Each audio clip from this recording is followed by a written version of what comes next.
What's up, everybody? What's going on? It is Friday. It's a beautiful day outside. It's actually afternoon at this point. If you notice by my shirt, tie-dye with a bowl means summer outing for a Bullhorn, my company. It's a good time.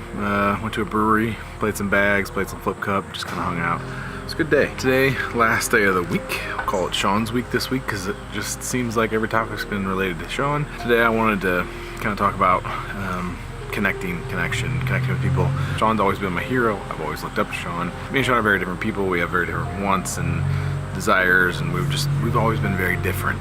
The one thing that I ever really truly wanted to be exactly like Sean is the way he connected with people. When I think back to his funeral, the night we buried him, we had a big block party, and most of that time's pretty fuzzy, but I do remember standing in his front yard that night, the night we buried him, and thinking to myself, look at all these people that literally came from all over the world to say their final goodbyes to Sean. He had connected with all these people, but not only did he connect, he also made a tremendous amount of impact, and I think that's really important. What's crazy, and the reason today's quote is connect or die, is because there's always been this connection between loneliness and mental health. Well, they're starting to find more studies now that loneliness has extremely negative physical impacts on you as well. Like a couple of articles I read equated being lonely to smoking 15 cigarettes per day.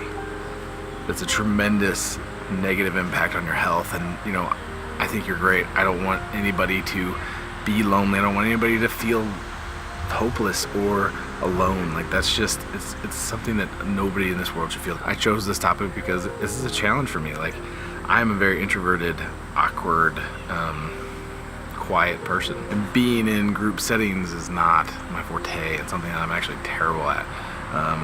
Group settings of people I don't know, I do fine in groups of people I know, but if it's a new setting or a new group of people, I'm not super confident. I'm very introverted, keep to myself, and it's not a smooth thing. I've been trying to get better at that.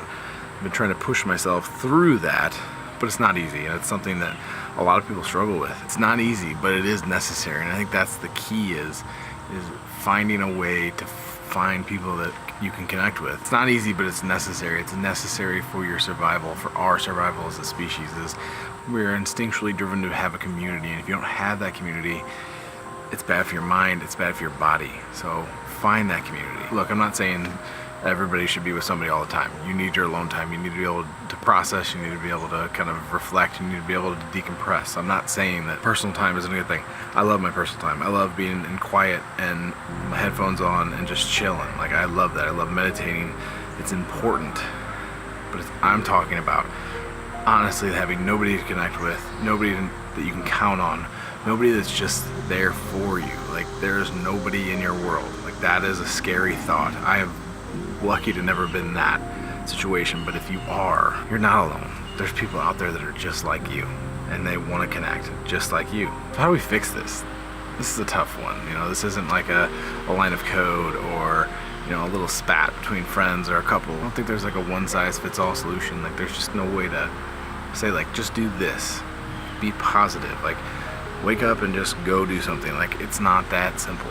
And it's not an overnight thing either. It's complicated, and I think that's the key is finding what works for you. What I would say is the top three things for me, and this is kind of to both sides of the coin. There's the people that are lonely, and then the people that know people that are lonely. And I think the three big things for me, in my opinion, and the things that I'm trying to help myself get through some of these situations of when I felt lonely, when I felt scared, when I was introverted and just awkward in a group setting. Three things that I think of are be brave, be empathetic, be caring. Be brave. How do you be brave? You go out, you find a place that has people that align to the things that you align with, whether it's games or movies or sports or whatever it is that you align with.